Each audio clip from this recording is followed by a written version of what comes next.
Narendra Modi, India's Prime Minister, is a very patient man. He rarely reacts to biased and fake media narratives. But it doesn't mean that he's oblivious to what is going around him. He single-handedly raised India's oldest and most corrupt political party to the ground. He's currently the most famous political leader in India and arguably the most famous around the world as well. Despite two back-to-back big coronavirus waves, his popularity remains undented and his approval ratings are far from going south. So when a social media company riles up a leader of Narendra Modi's stature, things are bound to happen. 3 months back, India made it clear to all the social media giants operating in India to comply with the law of the land. But riding high on their newfound political success in the USA, social media companies decided to disregard his words. Additionally, Twitter went after the ruling Bharatiya Janata Party spokesperson's tweet and labeled it as manipulated media.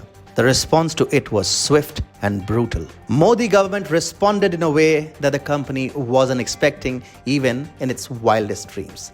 Indian investigative agencies raided the hell out of them. Hi and welcome. This is TFI Global, the foreign affairs and geopolitical analysis arm of the TFI Media Group. And I'm your host, Atul Mishra. In this video, I will tell you about how Twitter's constant poking of the Modi government has come back to haunt Twitter like bad karma. Let's begin.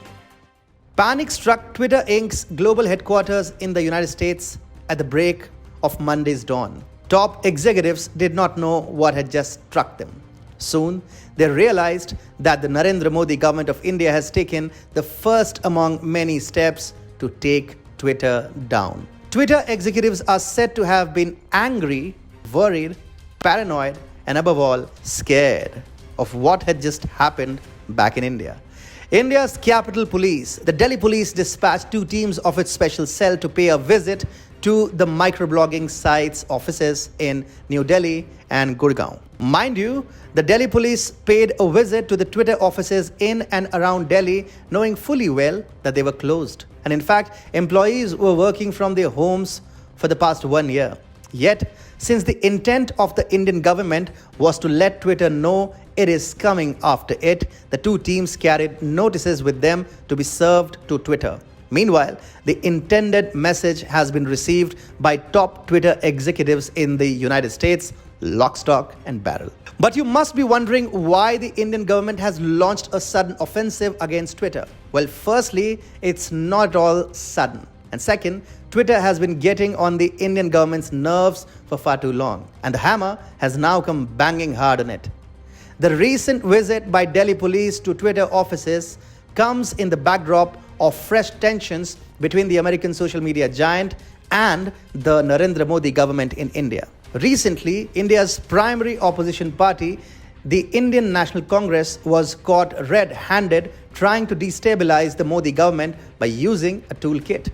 In the toolkit, the Congress party intricately instructed its workers and volunteers to collaborate with international media and vested interest groups to defame the federal government in India. It also instructed workers to use images of burning pyres and cremation sites for showing an artificial image of the crisis in India. Essentially, the toolkit of the Congress party was anti-national in nature. So the Indian government mounted an offensive against it.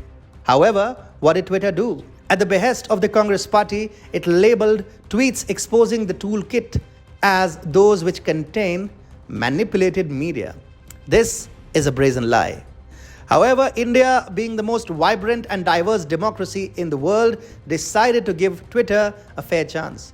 So the Delhi police served notices to the platform and asked it to come clean with regards to the exclusive information it seems to be having, on the basis of which it labeled tweets exposing the toolkit as manipulated media. The Delhi police simply wanted in on the secret information on the basis of which Twitter had declared the toolkit to be manipulated.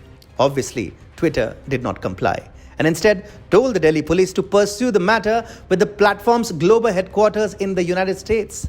So the Delhi police decided to pursue the matter with Twitter's headquarters in their own style, which forced top executives to be woken up from their sweet sleep at the crack of dawn on Monday. The Indian government's message to Twitter is clear. If you decide not to comply with the laws in India, we will not hesitate to take you down. Today, it might be the Twitter offices, but we will not shy away from coming knocking on the doors of your India executives' homes. The Narendra Modi government has realized that Twitter's commitment is to destabilize the present establishment and to target the tremendous conservative ecosystem of the country. India has made it clear that beginning Wednesday, all social media platforms, including Twitter, who have not complied with recently released social media guidelines will be liable to be prosecuted under criminal charges. Twitter is really surviving on the edge in India, and the Indian government's message to it is loud and clear: fall in line or get booted out. India has emerged as a global power, which is leading the fight against the hegemony of high-handedness of American big tech. While countries like Russia, Australia, France, and others around the world are also pushing back against big tech, India has effectively signaled that it will not shy away from criminally prosecuting the top executives of social media giants, especially those belonging to Twitter Inc. Trump must be a happy man today.